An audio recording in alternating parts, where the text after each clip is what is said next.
At 5 in the morning, while Boston was still sleeping, lights were already on in the kitchen of Ristorante Rosemary. The red brick building facing the street quietly held 45 years of history.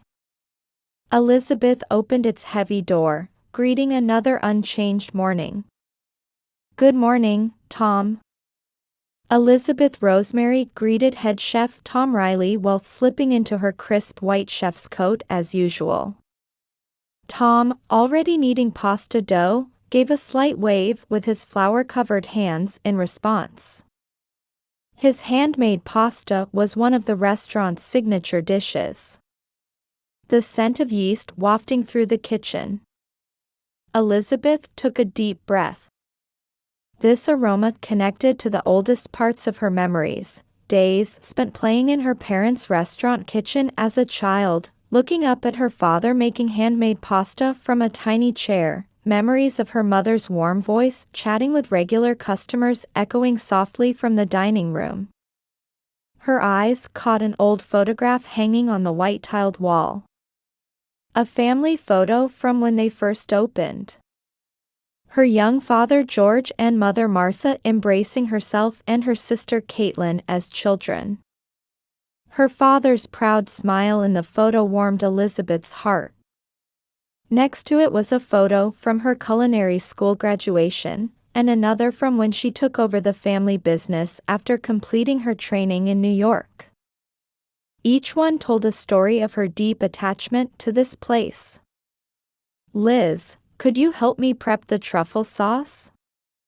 Tom's voice brought her back to reality, and Elizabeth took her place at the cutting board with practiced movements. Her hands gripped the knife with pride, both as a chef and as an owner.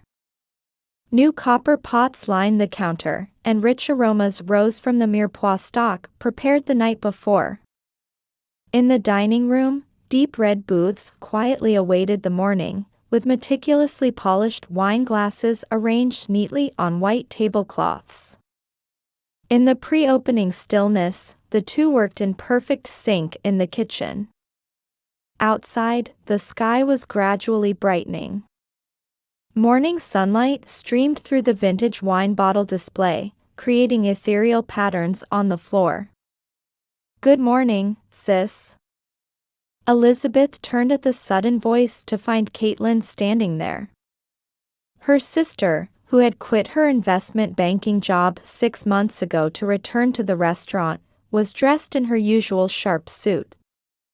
The sound of her heels clicking as she entered the kitchen carrying a luxury brand bag seemed somewhat out of place in the kitchen atmosphere. "You're unusually early. I have some new menu proposals. I'll talk about them at tonight's dinner meeting. And I've also thought about our social media marketing strategy." Caitlin's blue eyes sparkled with something scheming. Since her return, various proposals had been emerging one after another, from new menus to interior changes. Admittedly, many of her suggestions made sense. Elizabeth pondered while chopping onions. Tradition and innovation.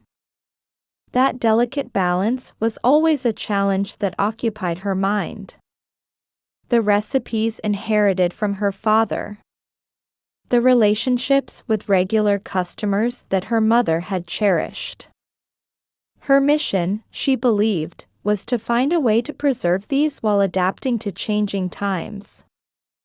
"Oh, by the way," Caitlin added as if suddenly remembering, "Mom and Dad approved the Chicago competition." Elizabeth's hands paused for a moment. The National Italian Cuisine Competition. A stage she had longed for years to compete on. If she participated, it would require a 2-week trip. But the restaurant. "I'll take care of it. You can't miss this opportunity, right? Besides, Mom and Dad trust my judgment." Elizabeth slowly nodded at her sister's words. Indeed, this was an opportunity she couldn't pass up. Yet something nagged at the back of her mind. Was it her instinct as a chef? Or her intuition as an older sister? The Chicago sky carried May's refreshing breeze. Walking briskly through the airport terminal, Elizabeth touched the gold medal gleaming on her chest. Victory at the National Italian Cuisine Competition. It still felt like a dream. Everyone will be so happy. In the taxi, Elizabeth smiled, imagining her family's reaction. Her father especially would be proud. The restaurant had never won an award since its opening. As the familiar sights of Boston began to appear, Elizabeth's heart raced with anticipation. However, when she stepped out of the car in front of the restaurant, she sensed something was wrong. The time when the restaurant should have been bustling with opening preparations. Yet the interior was strangely quiet. The potted plants at the entrance looked neglected, with withering leaves swaying in the wind. "I'm back." Entering the floor, unfamiliar staff members cast cold glances her way. There were no warm greetings. The family photos that had hung on the walls had been replaced with modern artwork. Tom was nowhere to be seen. Instead, an unknown young chef was giving instructions in the kitchen. The menu board showed no traditional Italian dishes, only modern fusion cuisine. What's going on? Confused, Elizabeth headed to her office. But just as she reached for the door, she heard voices from inside. Caitlin's voice and that of an unknown man. "Mr. Sterling, the final contract review is complete." "Perfect, Caitlin. I'm impressed with your abilities." Opening the door hesitantly, Elizabeth found Caitlin sitting at the desk. Her father's old leather chair had been replaced with a stylish office chair. Next to her sister stood a sophisticated middle-aged man. "Oh, welcome back, sis." Caitlin smiled gracefully. Her expression held an unfamiliar coldness. "Caitlin? Why are you in my office? And who is this?" "Anthony Sterling, Vice President of Sterling Development," Caitlin introduced him, then settled back in her chair. "Oh, and this is my office now." "What do you mean?" "Mom and Dad made me CEO. We don't need you anymore." The words were thrown out in an almost playful tone, as if she was enjoying hurting her sister. Elizabeth's hands trembled. The gold medal felt cold against her chest. This must be some mistake. "I'll check with our parents." Taking out her smartphone, she dialed her mother's number. After 2 rings, her mother's voice came through. "Mom, what's going on?" Elizabeth, her mother's voice lacked its usual warmth. "You heard from Caitlin, didn't you?" "I did, but why?" "Your sister is more capable than you. You're fired. Get out right now." Elizabeth silently ended the call. Her fingers were shaking. In the office, she could hear Caitlin's giggles. Vice President Sterling watched the scene with interest. "I've packed up your things. The contents of your desk are in a box in the backyard." Elizabeth slowly looked around. New decorations adorned the walls, and unfamiliar files lined the shelves. Her father's recipe notebook and her mother's handwritten customer list were nowhere to be seen. "Don't worry about the customer relationships," Caitlin added. "We have a new vision. We don't need to cling to old regulars." Vice President Sterling wore a smirk. Elizabeth sensed something ominous in his expression, but she had no emotional capacity to pursue it now. Passing through the kitchen on her way to the backyard, she saw the new chef barking orders while unfamiliar staff members rushed about. No one would look her way. Picking up the cardboard box, Elizabeth left the restaurant with a heavy heart. The spring sunlight seemed to mock her pain with its brightness. Across the street stood Maria Conti. A regular customer since the opening, she watched with a worried expression. Elizabeth gave a small bow and hurried away. Tears rolled down her cheeks, but Elizabeth didn't stop walking. She etched this frustration and humiliation deeply into her heart. Elizabeth sat alone on her bed, staring at her smartphone screen. Instagram was filled with new photos of Ristorante Rosemary. Modern lighting illuminating innovative presentations. No trace remained of the traditional Italian cuisine. The posts were captioned, "A fresh wind in Boston's tradition," and had garnered many likes. "Madam, it's your mother calling again." Lucy, the housekeeper, appeared with the landline receiver. Elizabeth shook her head slightly. This made 15 calls this week alone. She was letting all calls from her parents go to voicemail. Aren't they worried? Yes, I'm sure they are. But I'm not ready to talk yet. Elizabeth stood up and headed to the kitchen. This small kitchen was all she had now for her cooking. Still, her hands wouldn't rest. She began chopping vegetables, gripping the knife firmly. Minced onions. Diced celery. Julienne carrots. She tried to calm her mind by returning to the basics. Liz. Open up. We need to talk. Suddenly, there was a banging on the door. It was Tom Riley's voice. Elizabeth hesitated for a moment but eventually went to the door. "Finally found you," he was out of breath. "I quit the restaurant. That new chef doesn't even understand the basics of cooking. And the way he treats the staff."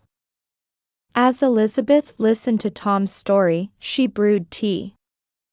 Through the steam, his expression was filled with bitterness. Regular customers are leaving one after another. Even Maria Conti said she's going to another restaurant for the first time in 40 years. "I see." Elizabeth's voice trembled slightly. "But you know," Tom leaned forward, "something strange is happening. Sterling Development's cars are parked in front of the restaurant almost every day. And Tony from the bakery next door said they've been getting high-priced buyout offers for the whole block." Elizabeth's hands stopped. Something was beginning to connect in her mind. Just then, her smartphone vibrated. A message from an unknown number. The sender was listed as A.M. Conti. "Elizabeth, I need to see you. I have important information. Could you come to my house tonight?" At dusk, Elizabeth stood in front of an old mansion in Beacon Hill. Maria Conti welcomed her with her usual elegant manner. "Let me make some tea. And there's something I want to show you." Maria pulled out a worn file. "These are documents from a redevelopment plan 40 years ago. Back then, a major developer was targeting our area too. But the plan fell through thanks to the Historical Building Protection Ordinance." Elizabeth looked through the documents. The similarities to the current situation were striking. Sterling Development has plans to turn this entire area into luxury condominiums. My contact on the City Development Board told me. Maria revealed even more shocking information. Your sister is acting as their agent. She must have been promised a huge reward in exchange for selling the restaurant. The puzzle pieces were falling into place in Elizabeth's mind. The sudden CEO change. The dramatic interior changes. Cutting ties with regular customers. It was all part of the plan. That night, back in her apartment, Elizabeth sat at her computer. She researched late into the night about the area's history, building protection ordinances, and past redevelopment plans. A few days later, Elizabeth attended a meeting of local business owners. Tony from the bakery, Sarah from the produce store, Marcus from the used bookstore. Everyone shared the same concerns. Our stores aren't just businesses, Elizabeth stood up and began speaking. They're the heart of this community. Nods of agreement came from around the room. The historical building protection ordinance is still active. We must have a way to fight. There was new determination in Elizabeth's voice. However, that determination would be tested sooner than expected. The next morning, she received an urgent call from Tom. Liz, it's terrible. Caitlin has started demolishing the old wine cellar. That cellar is connected to the building's foundation. This is... Through the phone, she heard something collapse, followed by screams. Elizabeth's trembling hands dialed the city building inspection department's number. 3 days after the wine cellar collapse, Ristorante Rosemary was ordered to cease operations. An inspection revealed unauthorized renovation work and serious structural damage to the building. Elizabeth watched the restaurant from a cafe across the street. Yellow tape sealed off the entrance, and an no entry sign swayed in the wind. The building's history had been so easily put at risk. Here's your cappuccino, miss. As the waiter brought her cappuccino, Elizabeth suddenly noticed something. On the 3rd floor of the building across the street, she saw a familiar figure moving. It was Anthony Sterling. And next to him, Caitlin. Her sister, dressed in an expensive suit, was deep in conversation with Sterling. Something that looked like documents was passed between them. Elizabeth took a sip of her now lukewarm cappuccino and stood up. Liz, come quick. Tom rushed in breathlessly. Something's happening behind the building. They hurried to the alley. Workers were carrying out furniture and fixtures through the back door, including antique pieces that had been treasured since the opening. They're preparing for the sale, Elizabeth bit her lip. But the contract shouldn't be final yet. Just then, one of the workers dropped a large wooden box. An old leather-bound notebook fell out. Elizabeth's eyes widened. Father's recipe notebook. She instinctively started forward, but Tom grabbed her arm to stop her. Wait. We shouldn't move now. Come with me. Tom led her to an old warehouse a little way from the street. Several familiar faces were already gathered there. Tony from the bakery, Maria Conti, and Barbara Morrison, reporter. It's been a while, Elizabeth. The star reporter from the Boston Daily smiled kindly. I've heard about your situation from Maria. And look at this. Barbara opened her laptop.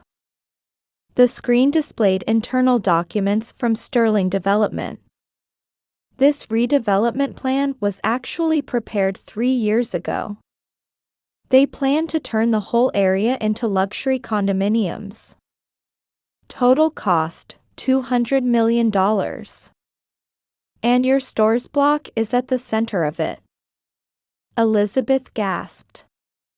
Scrolling through the screen revealed even more shocking information. Sterling planned to work on key persons to suppress local opposition. And they set their sights on your sister, Caitlin. Tony added new information. Yesterday, there was an interesting development at the City Development Board. Sterling Development submitted an emergency building permit application. The reason: need for emergency demolition due to structural dangers. No way. Elizabeth's voice trembled. The wine cellar collapse. Yes, it was planned, Maria said quietly. They're trying to force through an emergency demolition using that collapse as an excuse. Just then, they heard a car outside the warehouse. Carefully peeking out, they saw a luxury car stopping in front of the store. Her parents stepped out from the back seat. George and Martha Rosemary stood in front of the store, looking different from usual. Her father especially wore an exhausted expression. Sterling and Caitlin came out to greet them.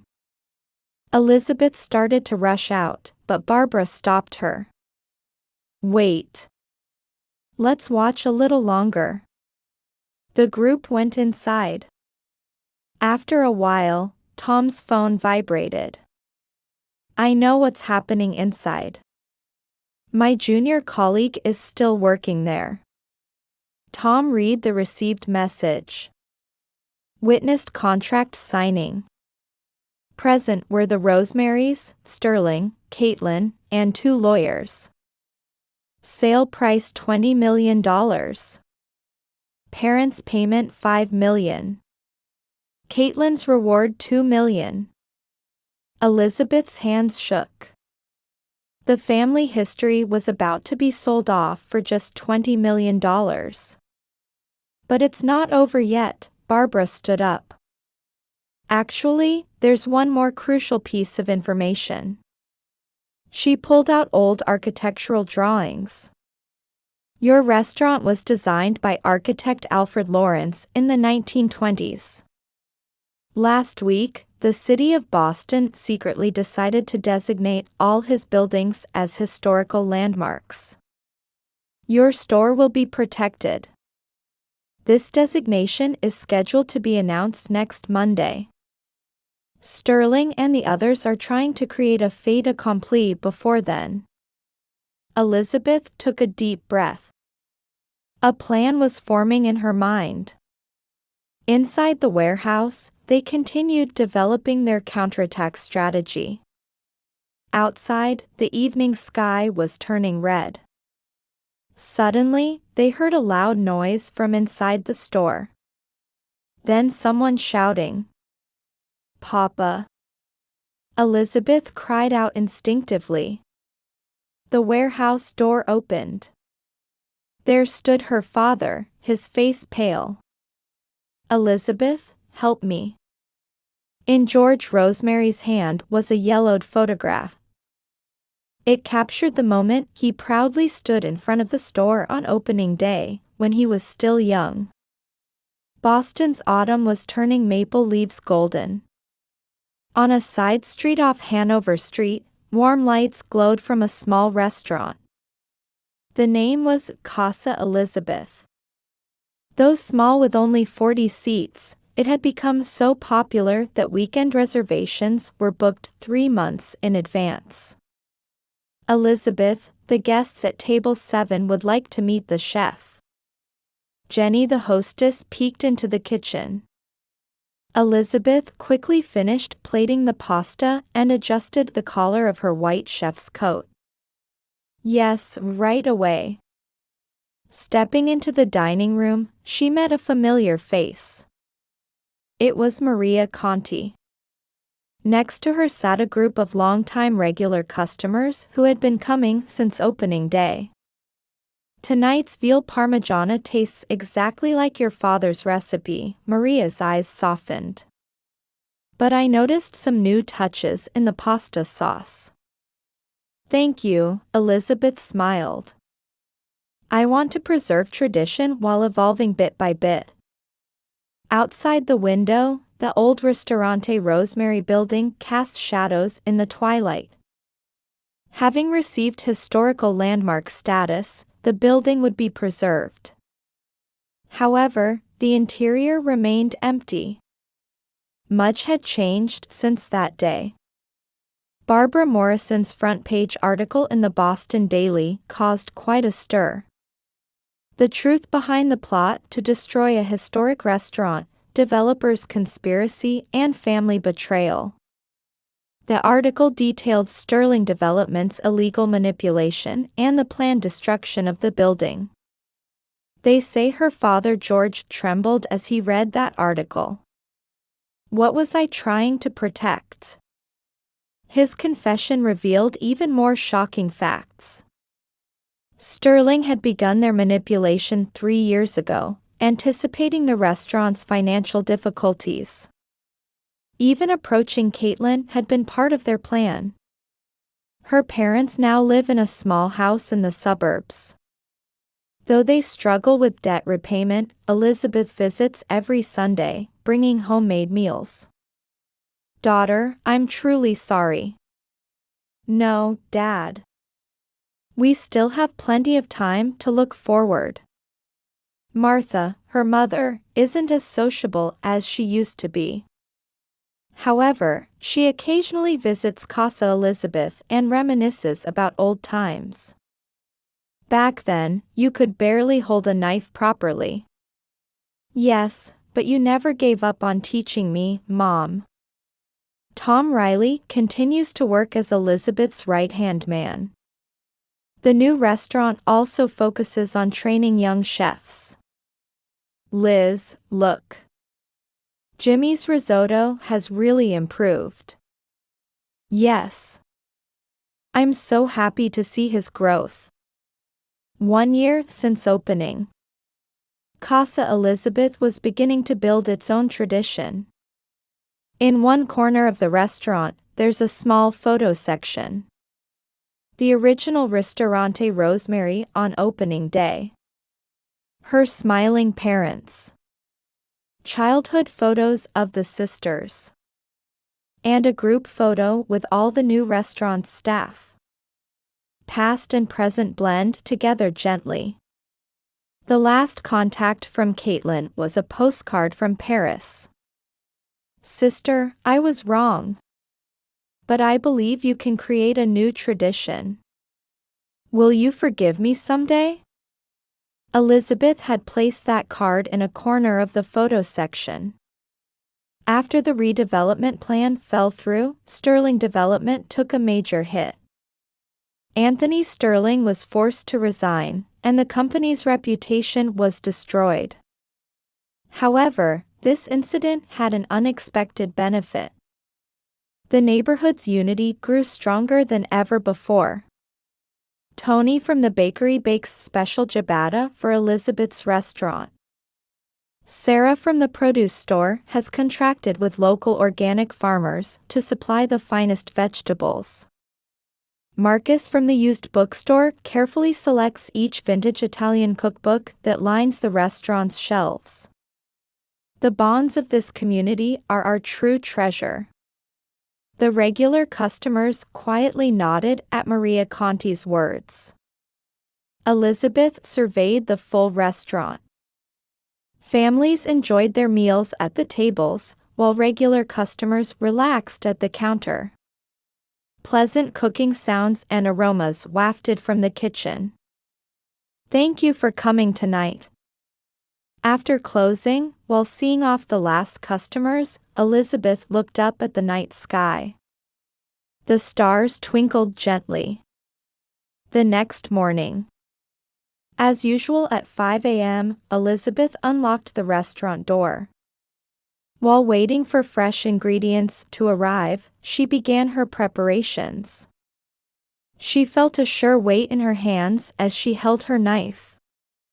It was the unwavering confidence of someone building a new tradition. Outside, the morning sun began to illuminate the old townscape, heralding the start of a new day.